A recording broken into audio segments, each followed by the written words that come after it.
Last class में हम पढ़ रहे थे about electrical properties. Electrical properties में मैंने आपको बताया था कि मेटल्स, इंसुलेटर्स एंड सेमीकंडक्टर्स को बैंड थ्योरी पे कैसे डिफरेंशिएट करते हैं। मैं उसका एक रिव्यू कर देता हूं आपको। देखिए मेटल्स के केस में क्या होते थे। मेटल्स के केस में जो हमारा वैलेंस बैंड था, जो हमारा फील्ड बैंड था और जो कंडक्शन बैंड था, ये वैलेंस बैंड और एक कंडक्शन बैंड। तो वैलेंस बैंड और कंडक्शन बैंड में कोई बहुत ज्यादा गैप नहीं था, ऑलमोस्ट ओवरलैप थे। और थोड़ी बहुत अगर गैप रहेगी भी तो यहाँ के जो इलेक्ट्रॉन्स हैं वो रूम टेम्परेचर पे, नॉर्मल रूम टेम्परेचर पे उस टेम्परेचर को एक्वायर करेंगे। एक्वायर वो टेम्परेचर जब इन इलेक्ट्रॉन्स को मिलेगा तो इनके काइनेटिक एनर्जी बढ़ेगी और बस रूम टेम्परेचर पे वो वैलेंस बैंड से कहाँ जाएंगे, कंडक्शन बैंड में। वैलेंस बैंड जनरली क्या रहता है, ऑलमोस्ट फील्ड, और कंडक्शन बैंड ऑलमोस्ट क्या रहता है, एम्प्टी। और एम्प्टी होने से हल्का होता है, इसलिए ऊपर होता है। किसके केस में मैंने पढ़ाया था इसको आपको, मेटल के केस में।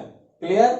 मेटल के बाद मैंने आपको पढ़ाया था इंसुलेटर। इंसुलेटर के जो वीवी थे, वैलेंस बैंड थे, जो फील्ड होते हैं उनमें वैलेंस बैंड और कंडक्शन बैंड में काफी बड़ा गैप था और वो गैप का नाम हमने लिया था फॉरबिडन जोन। याद होगा आपको गैप का नाम क्या था, फॉरबिडन जोन।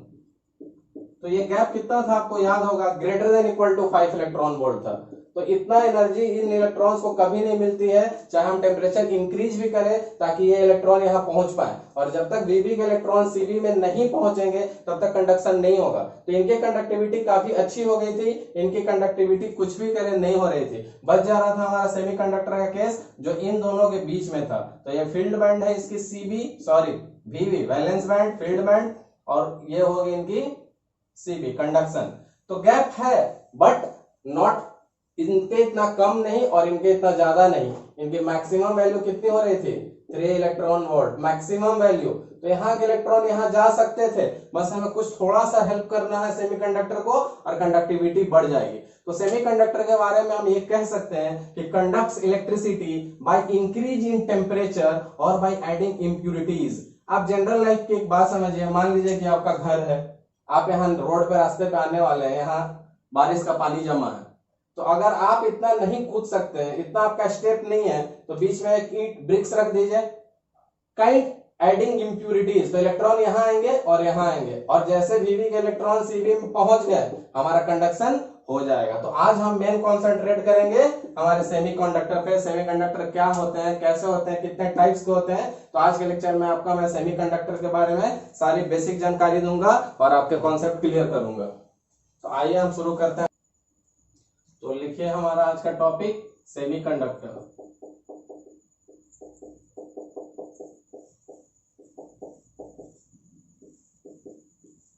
सेमीकंडक्टर, तो सेमीकंडक्टर होता क्या है इसके बारे में सबसे पहले मैंने आपको बताया कि लिख लीजिए कि सेमीकंडक्टर कंडक्ट्स इलेक्ट्रिसिटी दो तरीके से, बाय इंक्रीज इन टेम्परेचर और बाय एडिंग इंप्यूरिटीज। तो पहले लिखिए, मैं फिर अच्छे से समझाऊंगा।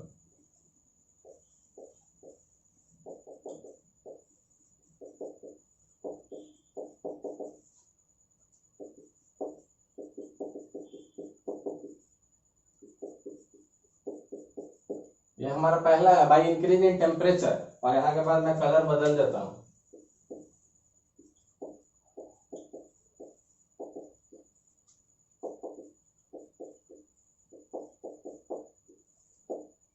तो ये हो गया हमारा फर्स्ट वन कि सेमीकंडक्टर को कैसे अच्छा कंडक्टिविटी कर सकते हैं। सेमीकंडक्टर कैसा कंडक्ट करता है, तो बाय इंक्रीज इन टेम्परेचर और बाय एडिंग इंप्यूरिटीज, दो अलग अलग तरीके से। अब जरा ध्यान से सोचें इन दोनों बातों को।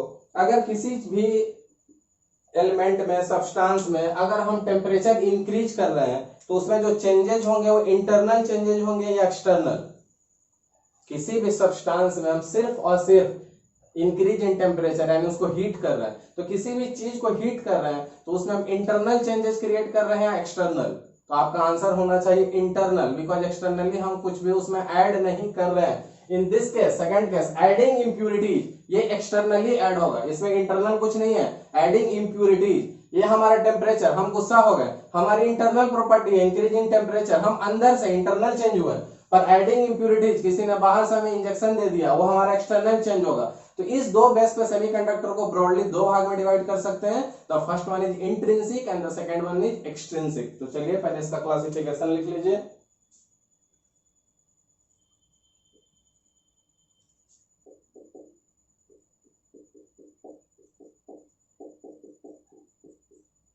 intrinsic semiconductor, and this one is the extrinsic semiconductor.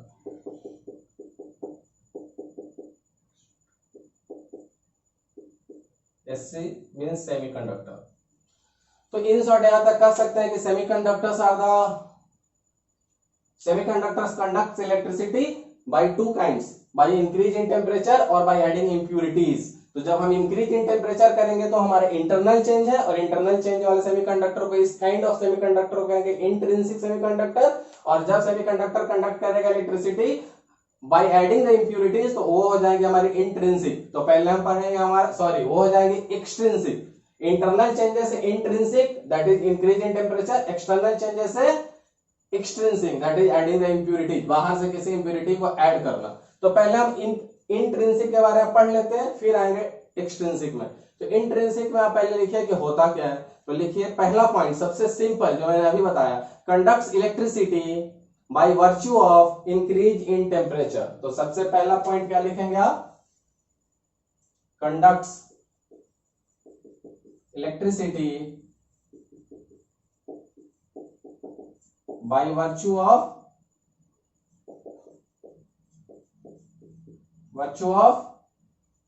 increase in, इसको मैं अंडरलाइन कर देता हूं अलग कलर से। तो सबसे पहले what is the intrinsic semiconductor? The intrinsic semiconductor is the semiconductor which conducts electricity by virtue of increase in temperature. ठीक है, चलिए अब अगला पॉइंट कह रहा है कि जब हम किसी चीज में टेम्परेचर इंक्रीज करेंगे तो इंक्रीज करने से उसमें चेंजेस कैसे कैसे आएंगे, क्या कोई बाहर का चेंज आएगा, क्या अंदर का आएगा, तो इसमें क्या चेंजेस आएगा वो लिखिए। Certain changes are taking place, certain changes जो उसमें टेकिंग प्लेस करेंगे वो क्या होंगे, इन द सब्सटेंस होंगे, और उसी के रिजल्ट से कंडक्टिविटी होगी। तो लिखिए certain changes are taking place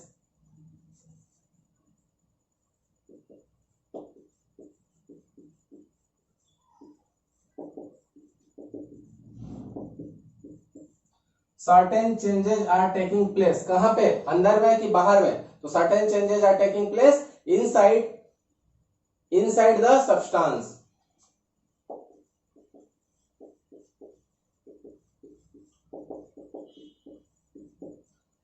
certain changes are taking place in the substance itself, और एज ए रिजल्ट क्या करेंगे,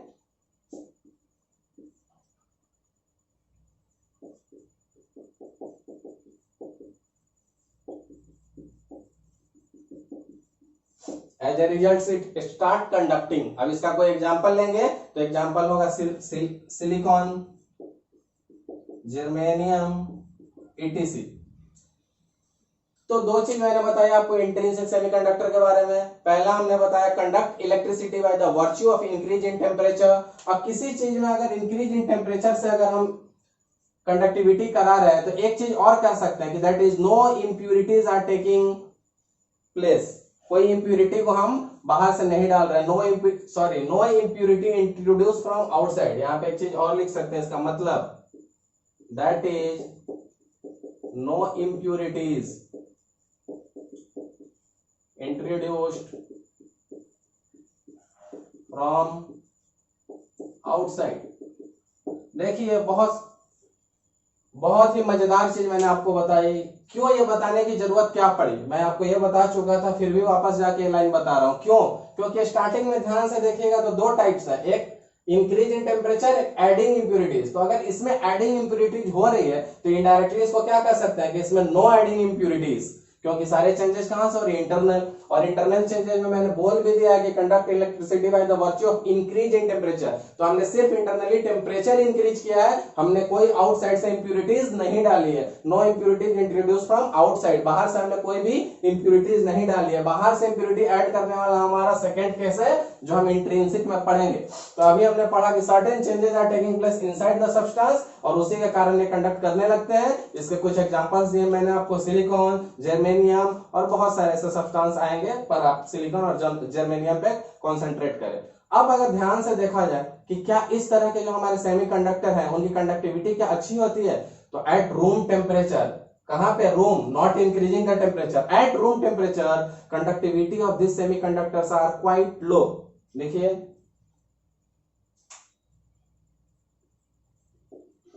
एट रूम टेम्परेचर, आरटी मतलब room temperature, at room temperature conductivity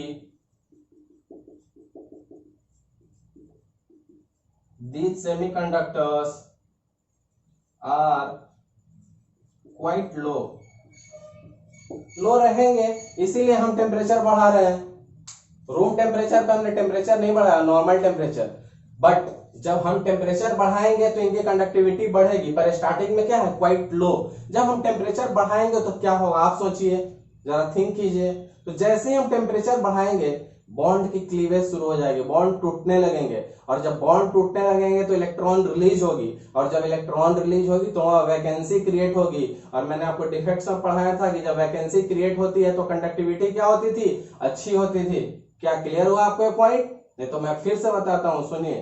when we increase the temperature, क्यों, क्योंकि room temperature पे इनकी conductivity क्या है, लो, और हमें कोशिश क्या करनी है, कंडक्टिविटी बढ़ाने की। तो when we increase the temperature bond will break, लिख लीजिए, when we increase the temperature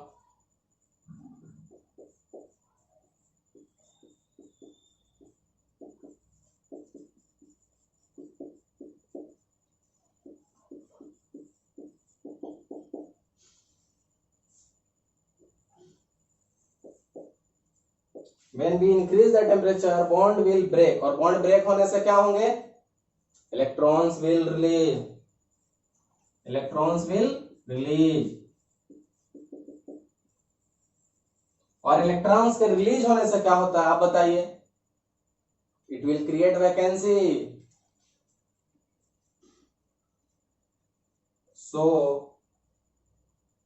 it will create vacancy. और मैंने आपको बहुत अच्छे से पढ़ा है वैकेंसी डिफेक्ट में कि वैकेंसी बढ़ने से कंडक्टिविटी क्या हो जाती है, बढ़ जाती है। तो आई होप इंट्रिंसिक सेमीकंडक्टर आपका बहुत अच्छे से क्लियर हो चुका होगा।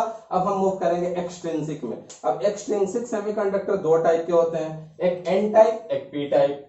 तो मैं इसको रब कर देता हूं ताकि इसके दोनों टाइप्स को मैं आपको बोर्ड पे अच्छे तरह से बता सकूं। तो आपका ये पॉइंट बहुत क्लियर होना चाहिए कि सेमीकंडक्टर दो तरह के होते हैं, पहला इंट्रिंसिक, दूसरा एक्सट्रिंसिक। पैरामीटर्स क्या है, जब इंक्रीज इन टेम्परेचर से होगा तो इंटरनल चेंजेस होंगे, जब इंटरनल चेंजेस होंगे तो कोई इंप्यूरिटीज आउटसाइड से नहीं आ रही है, इसलिए उसको कहेंगे इंट्रिंसिक। और उसमें जो भी चेंजेस हुए अंदर में हुए, इसी के कारण उनकी कंडक्टिविटी बढ़ी। सिलिकॉन और जर्मेनियम इसका एग्जांपल है। रूम टेम्परेचर पे इनकी कंडक्टिविटी कम होती है, इसीलिए टेम्परेचर बढ़ाते हैं। टेम्परेचर बढ़ाने से क्या होते हैं, बॉन्ड ब्रेक होते हैं। पढ़िए यहाँ, when we increase the temperature bond will break. जब बॉन्ड ब्रेक होंगे तो इलेक्ट्रॉन्स रिलीज होंगे, और जहां से इलेक्ट्रॉन्स रिलीज होंगे वहां पे क्या क्रिएट होगी, वैकेंसी। और वैकेंसी क्रिएट होने से हमें क्या फायदा होगा, हमारी कंडक्टिविटी अच्छी हो जाएगी। तो इंट्रिंसिक आप अच्छे से नोट कर लीजिए, बोर्ड पे जगह कम है तो मैं इसको रब करता हूं ताकि एक्सट्रिंसिक के दोनों पार्ट में आपको एक बार में बता सकूं।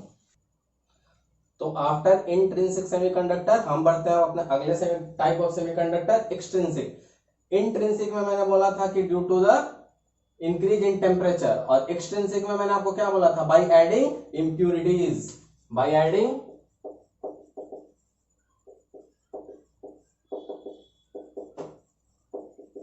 इंप्यूरिटीज। आउटसाइड से एडिंग है, आउटसाइड से इंप्यूरिटीज ऐड करना है।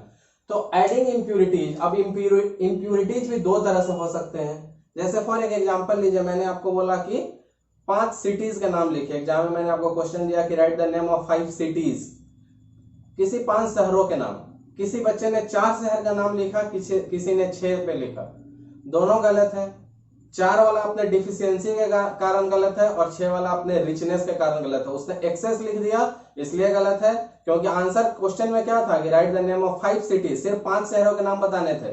तो जिसने 4 का लिखा उसकी गलती क्यों हुई, डिफिशियंसी के कारण, और जिसने 6 का लिखा उसकी गलती क्यों हुई, एक्सेस के कारण। तो उसी तरह से हमें इंप्यूरिटीज, गलती इंप्यूरिटीज ढूंढना है। तो इंप्यूरिटीज भी दो तरह के हो सकते हैं, कौन से, एक इलेक्ट्रॉन रिच इंप्यूरिटीज और एक इलेक्ट्रॉन डेफिशिएंट।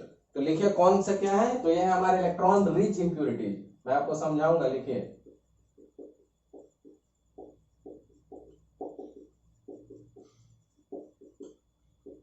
तो ये हमारी इंप्यूरिटीज कौन सी है, इलेक्ट्रॉन रिच। ऑब्वियस सी बात है, अगर एक हमने इलेक्ट्रॉन रिच पढ़ा है तो सेकेंड वन क्या होगा,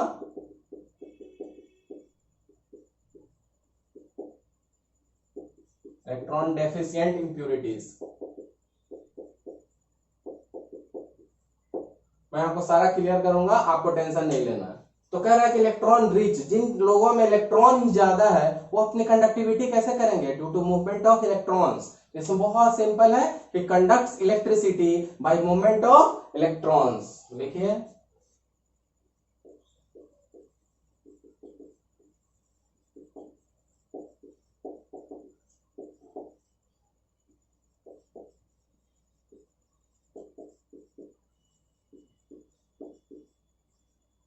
ऑब्वियस सी बात है कि इनके पास ज्यादा क्या है, ये रिच किस चीज में, इलेक्ट्रॉन में रिच। इलेक्ट्रॉन ज्यादा है तो कंडक्टिविटी भी किस चीज के कारण होगी, मूवमेंट ऑफ इलेक्ट्रॉन्स के, क्योंकि इनके पास इलेक्ट्रॉन्स क्या है, ज्यादा है। अब इलेक्ट्रॉन ज्यादा है, कम है, रिच है, डेफिशिएंट है, क्या मतलब है, अगर आपको समझ में नहीं आ रहा है तो मैं आपको एक एग्जांपल लेकर अच्छे से समझा दूंगा। तो नेक्स्ट पॉइंट लिखिए, पेंटावैलेंट इंप्यूरिटीज। क्यों पेंटा, क्या रीजन है, मैं सब बताऊंगा। लिखिए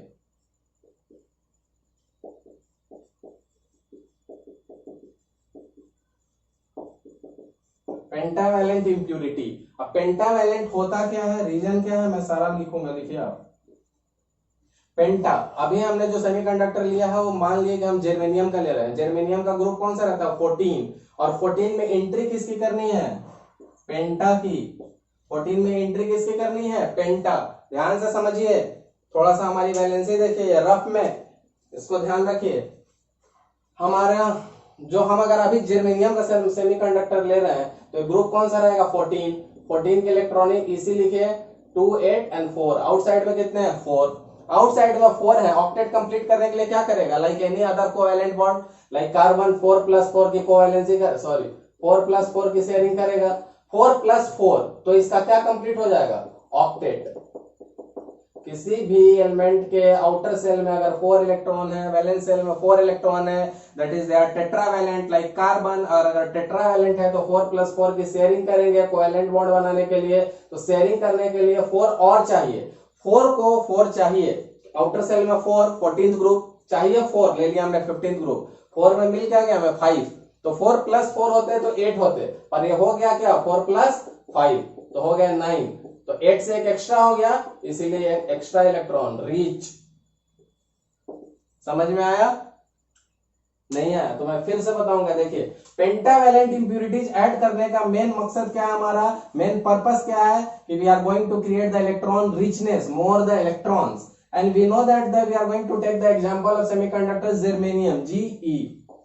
तो जर्मेनियम अगर ग्रुप 14 से आएगा, इसके आउटर सेल में क्या होंगे, 14th वाले के आउटर में क्या होता है, देखिए 2 8 एंड 4। वैलेंस इलेक्ट्रॉन कितने हैं, 4, VSPR थ्योरी से आउटसाइड में 4।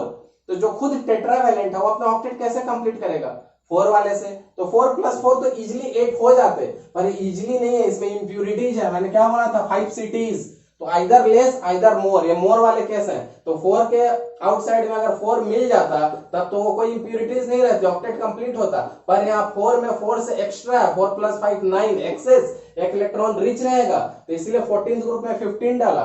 15 का देखिए क्या होगा, 2 8 5, और 14 का क्या था, 2 8 4। तो 4+5 क्या हो गया, 9, more than 8, more than octet, 9 extra 1। This extra electron will help us for conducting. This extra electron will help us for conducting in this kind of semiconductor, which is called an N type, N negative, electrons negative. Clear? तो आइए हम एक diagram से clear कर लें। Germanium लिया था हमने, लीजिए 1 2 3 4, हर साइड में ऊपर नीचे ले सकते हैं, कोई दिक्कत नहीं। देखिए जी, एक जगह छोड़ दीजिए।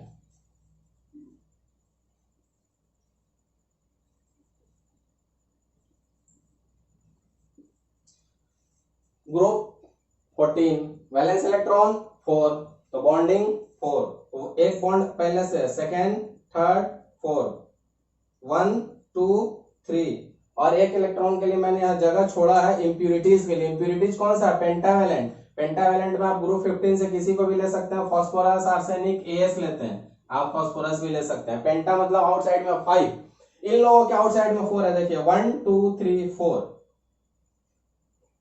देखिए 1 2 3 4, 1 2 3 4, 1 2 3 4, 1 2 3 4, 1 2 3 4, 1 2 3 4, सबका 4 4 कंप्लीट है। ध्यान से देखें, सबकी वैलेंसी मैंने 4 कर दी है, सबकी 4 है, पर आर्सेनिक का 4 नहीं चाहिए, कितना चाहिए 5, तो एक एक्स्ट्रा इलेक्ट्रॉन यहां रहेगा ना। आप पूछेंगे एक्स्ट्रा कहां से आएगा? ही 4 + 4 हमने 8 ही लिया था, 4 + 5 9 लिया, तो ऑक्टेट के बाद भी एक बचेगा। तो सब लोग तो अपने वैलेंसी क्रिएट कर गए, सॉरी अपने ऑक्टेट कंप्लीट कर लिए, पर यह एक एक्स्ट्रा इलेक्ट्रॉन कौन सा बच गया? ये वाला ऑक्टेट के बाद जो 9 आ रहा था एक्स्ट्रा, एक एक्स्ट्रा जो इलेक्ट्रॉन है ये बच गया। इसके बचने से क्या फायदा होगा? This fifth electron is extra and becomes delocalized. Delocalize का मतलब यहां से वहां, वहां से यहां मूव करेंगे, और जब यहां से वहां मूव करेंगे तो वही तो कंडक्टिविटी है, तो hence this increases the conductivity. तो आई होप आप बहुत अच्छे से समझे होंगे। इसके नीचे जगह नहीं है, मैं यहाँ पे एक पॉइंट आपके लिए लिख देता हूं, इसके लिए ध्यान से रखिएगा। This fifth electron is extra, क्या है ये? Fifth electron is extra. अब इसके लिए नहीं लिख रहा हूं, इसके लिए फिर से रब करूंगा और पी टाइप पढ़ाऊंगा, सारा एन टाइप है। So this fifth electron is extra and becomes delocalised, ये बहुत इंपॉर्टेंट है।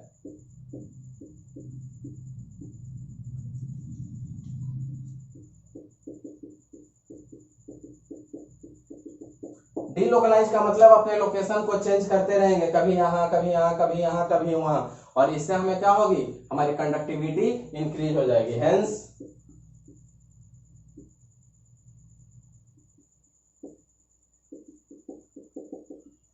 कंडक्टिविटी क्या हो जाएगी?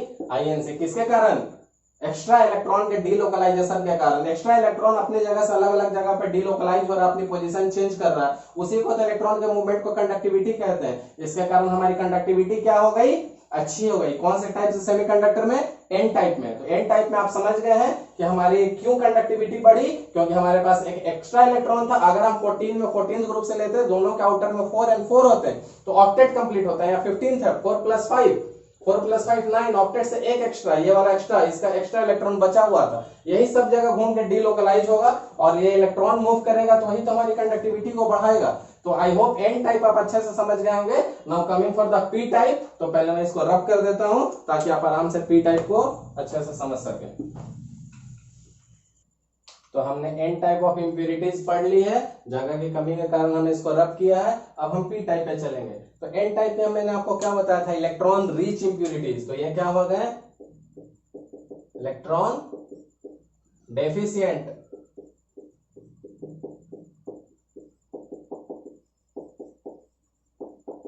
वहां पे इलेक्ट्रॉन एक्स्ट्रा था और यहाँ पे इलेक्ट्रॉन की कमी है। तो वहां पे अगर इलेक्ट्रॉन के मूवमेंट के कारण कंडक्शन हो रहा था, तो यहाँ पे किसके मूवमेंट के कारण होगा?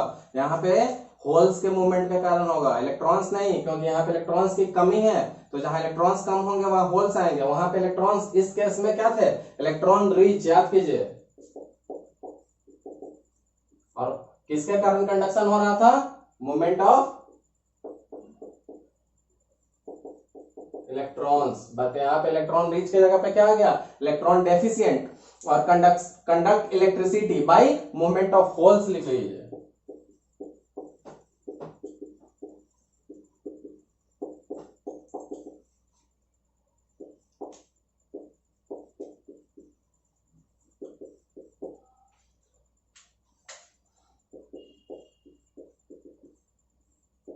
वहां पे किस चीज के कारण हो रहा था?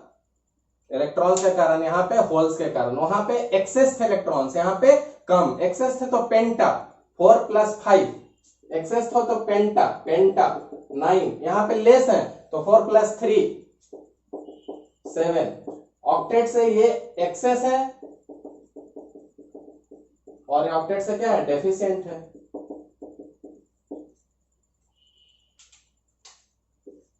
क्यों? क्योंकि कमी रह गई 3। तो 4 वाला 14th ग्रुप है, तो 3 वाला 13th ग्रुप, तो 13th ग्रुप से किसी को ले लेंगे। 14th ग्रुप से सेम वही लेंगे जो पिछले वाला लिया था, क्योंकि यहाँ भी 4 थे तो हमने जर्मेनियम लिया था 14th ग्रुप से, यहाँ भी 4 है तो हम जर्मेनियम ही लेंगे। तो लीजिए Ge, Ge, Ge। यहाँ पे हमने लास्ट केस में आर्सेनिक डाला था, As, यहाँ इंडियम डाल देंगे, बाकी सब कुछ वही जाएगा।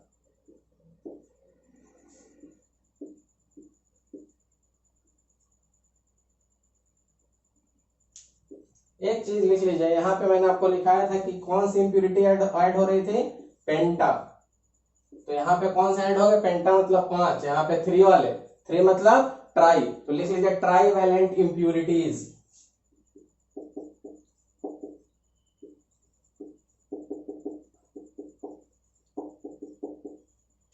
फॉर एग्जाम्पल ग्रुप 14 में कौन आएंगे, 13 वाले, क्योंकि एक कम, 4 + 3 = 7, एक कम, तो सबके 4 के बॉन्ड बनेंगे और इनके 3 के, देखिए 1 2 3 4, 1 2 3 4, 1 2 3 4, 1 2 3 4, 1 2 3 4, 1 2 3 4, 1 2 3 4, 1 2 3 4, 1 2 3 4, सबके 4 बॉन्ड बन गए। देखिए फंस गया ये इंडियम, फंस गया क्योंकि उसके पास क्या थी, आउटसाइड में सिर्फ 3, देखिए 1 2 3, तो 4th बॉन्ड बना ही नहीं क्योंकि वहां पे इलेक्ट्रॉन्स थे ही नहीं, क्या थे, होल्स। तो लिखिए वहां पे हमने इलेक्ट्रॉन्स के बारे में पढ़ा था, जरा इसके बारे में थोड़ा देर रब करूं, जगह बनाना पड़ेगा।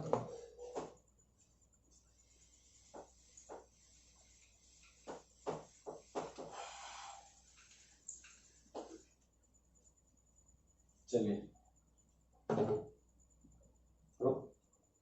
चलिए, तो देखिए यहां से हमारा क्या हो रहा है इसके बारे में पढ़ेंगे।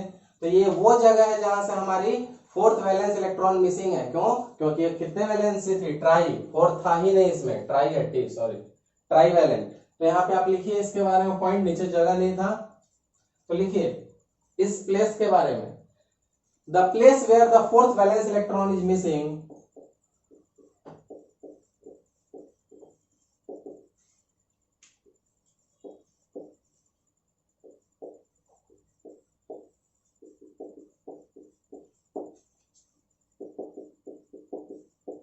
ये वही जगह है जहां से 4th वैलेंस इलेक्ट्रॉन मिस कर रहे हैं। तो the place where the 4th valence electron is missing is called electron hole और इलेक्ट्रॉन वैलेंसी।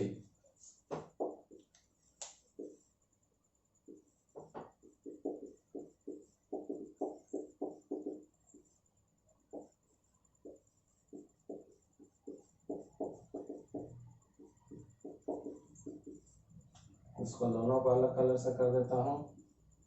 तो एक हमारा इलेक्ट्रॉन होल है, या उसको दूसरे नाम से क्या जानते हैं, इलेक्ट्रॉन वैलेंसी। और हम डिफेक्ट्स में पढ़ चुके हैं कि वैलेंसी क्रिएट होने से हमारी कंडक्टिविटी क्या होती है, अच्छी होती है। पर यहाँ प्रॉब्लम क्या है, ये देखिए, प्रॉब्लम नहीं कर सकते हैं, हमारे फायदे के लिए है। तो जब यहाँ पे एक इलेक्ट्रॉन यहाँ पे जब मिसिंग है, तो इसको फुलफिल करने के लिए इसके नेबर वाले आएंगे इसको हेल्प करने। जब नेबर आएंगे तो यहाँ तो फुलफिल हो जाएगा, पर वो जहां से आएंगे फिर वहां वैकेंसी क्रिएट हो जाएगी। समझ रहे हैं बात, यहाँ पे कमी है इलेक्ट्रॉन की, होल क्रिएटेड है, नेबर से कोई एक इलेक्ट्रॉन इसको आगे इलेक्ट्रॉन अगर देता है तो ये तो फुलफिल हो जाएगा, पर उस नेबर के पास फिर से वैलेंसी क्रिएट हो जाएगी, सॉरी वैकेंसी क्रिएट हो जाएगी। तो जब यही काम सब लोग करेंगे, जैसे फॉर एग्जांपल इस जर्मेनियम ने इसको अपना इलेक्ट्रॉन दिया, ये तो फुलफिल हो जाएगा क्योंकि इसके पास क्या थी, वैकेंसी, इसके इलेक्ट्रॉन ले लेगा। पर देने के बाद इसके पास क्या हो जाएगी, खुद की वैकेंसी, तो प्रॉब्लम तो वही रह गया। अब जब इसके पास होगी तो इसके नेबर्स इसको देंगे, ये फुलफिल हो जाएगा, यहाँ वैकेंसी। जब इसके पास आएंगे तो इसके नेबर्स देंगे, ये फुलफिल हो जाएगा, यहाँ वैकेंसी।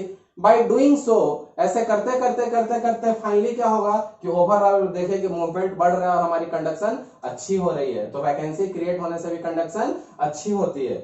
समझ में आया, यहाँ पे क्या है, 4th इलेक्ट्रॉन मिसिंग है, मिसिंग प्लेस पे क्या क्रिएट होती है, होल्स। होल्स को फुलफिल करने के लिए नेबरिंग इलेक्ट्रॉन आएंगे, नेबरिंग इलेक्ट्रॉन इसको फिल कर देंगे तो अपनी ओरिजिनल पोजीशन पे वो वैकेंसी क्रिएट कर देंगे। और ऐसे फिर इनके नेबर्स करेंगे, फिर यहाँ वैकेंसी क्रिएट, इसको हेल्प करने के लिए इनके नेबर जाएंगे, यहाँ वैकेंसी क्रिएट, कंडक्शन बहुत ही आराम से होते जाएगा। तो आप लिख लीजिए the next point, the electron from neighbouring atom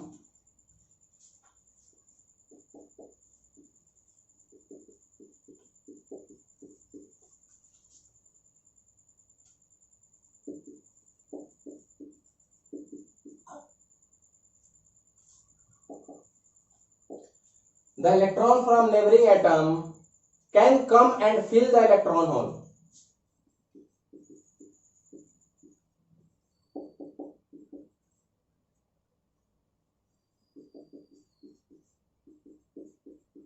तो क्या कह रहा है इसने, the electron from the neighbouring atom can come and fill the electrons hole, अगल बगल के जो पड़ोसी हैं आके इस होल्स को फिल कर सकते हैं, but in doing so, but in doing so, in doing so का मतलब इस होल्स को फिल करने के लिए नेबर से कोई इलेक्ट्रॉन्स गए और इस प्रोसेस में इनके पास क्या क्रिएट हो जाएगी, so but in doing so it would leave an electron hole,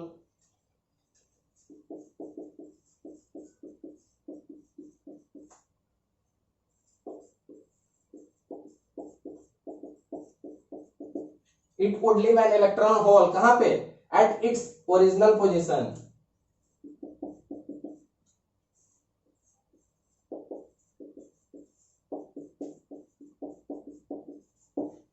तो फिर से वही प्रॉब्लम रह गई, पहले भी होल था, होल्स को फिल करने के लिए नेबर्स ने हेल्प किया, नेबर्स के पास खुद के पास अपनी जगह पे होल्स हो गए, ये मतलब हुआ कि हम अपने दोस्त के हेल्प करने गए, दोस्त को हमने हेल्प कर दिया और खुद प्रॉब्लम में आ गए। तो सबके साथ यही होगा, इसको इसके नेबर हेल्प करेंगे, जब ये हेल्प करेंगे यहाँ पे वैकेंसी, इसको हेल्प इसके नेबर करेंगे, जब ये हेल्प करेंगे तो ये फिल इनकी वैकेंसी, जब इनके पास वैकेंसी आ जाएगी तो ये हेल्प करेंगे, ये इनको फिल कर देंगे इनकी वैकेंसी, और जैसे जैसे सब ट्रांसफर होते रहेगा हमारी कंडक्टिविटी अच्छी होती रहेगी। तो फिर से एक बार मैं लास्ट रिव्यू कर दूं कि हमारे पास आज हमने पढ़ा सेमीकंडक्टर, सेमीकंडक्टर को हमने बोला था क्या कि semiconductor conducts electricity by increase in temperature और बाय एडिंग इम्प्यूरिटीज। दो टाइप्स पढ़ा था, एक by increasing in temperature intrinsic, क्योंकि हमें उसमें सिर्फ अंदर में टेम्परेचर इंक्रीज करना पड़ रहा है, बाहर से हमें कोई भी इम्प्यूरिटीज ऐड नहीं करनी पड़ रही है। इंट्रिंसिक में हमने पढ़ा था, इसके पहले इंट्रिंसिक में हमने पढ़ लिया था कि कैसे कैसे उसमें कंडक्टिविटी बढ़ती है। एक्सट्रिंसिक में हमने दो टाइप पढ़ा, एक पी टाइप और एक एन टाइप। पहले एन टाइप पढ़ा था जो इलेक्ट्रॉन रिच थे, इलेक्ट्रॉन रिच वाले में क्या हो रहा था, 4+5 पेंटावेलेंट इंप्यूरिटी, एक्सेस इलेक्ट्रॉन के कारण कंडक्टिविटी बढ़ रही थी। बट पी टाइप में क्या हुआ, इलेक्ट्रॉन डेफिशिएंट, एक्स्ट्रा नहीं थे, कम थे, 4+3 13th ग्रुप के तो 7, एक इलेक्ट्रॉन कम पड़ रहे थे। देखिए एक बॉन्ड ही कम है, टेट्रावैलेंस नहीं है, ट्राईवैलेंट है, बॉन्ड अभी खाली है क्योंकि एक वैलेंसी यहाँ आउटसाइड में सिर्फ 3 है, 1 2 3, ये खाली है। खाली होने के कारण यहाँ होल्स है, इस होल्स को हेल्प करने के लिए बगल के इलेक्ट्रॉन्स आएंगे और ऐसा करने के कारण वो अपने ओरिजिनल प्लेस पे होल्स छोड़ देंगे और ऐसा करते करते कंडक्टिविटी अच्छी हो जाएगी। तो आई होप आज आप सेमीकंडक्टर के बारे में बहुत अच्छे से समझ गए होंगे। बहुत से लोगों का कमेंट है, निशा का कमेंट है, साक्षी का कमेंट है कि स्पीड ज्यादा है। मैंने कोशिश की है कि आज आपको लिख लिख के आराम से अच्छे से समझाऊं, और फिर भी अगर आपको लगे स्पीड ज्यादा है तो ये हर लोगों की स्पीड को मैच नहीं कर सकते हैं। आप थोड़ा अपना लेवल को इंक्रीज कीजिए, टेक्स्ट बुक को रिवाइज कीजिए, वीडियो डिजिटल फॉर्म में है, पॉज कीजिए, बैक कीजिए, और मैं धीरे धीरे आपके सजेशंस पे ध्यान दूंगा। और धीरे धीरे नेचुरल फ्लो है तो इसको चेंज करना इतना आसान नहीं है। आई होप आप थोड़ा मेरे साथ कोप अप करेंगे। और अगर आपको आज का लेक्चर अच्छा लगा हो तो कमेंट सेक्शन में जाकर मुझे कमेंट कीजिए, कोई डाउट रहा हो वो भी कमेंट कीजिए, मैं आपको उसका आंसर दूंगा। और अगले लेक्चर में हम इस टॉपिक को फाइनली कंक्लूड कर लेंगे, the last topic magnetic properties. तब तक के लिए आप पढ़ते रहिए। Thank you.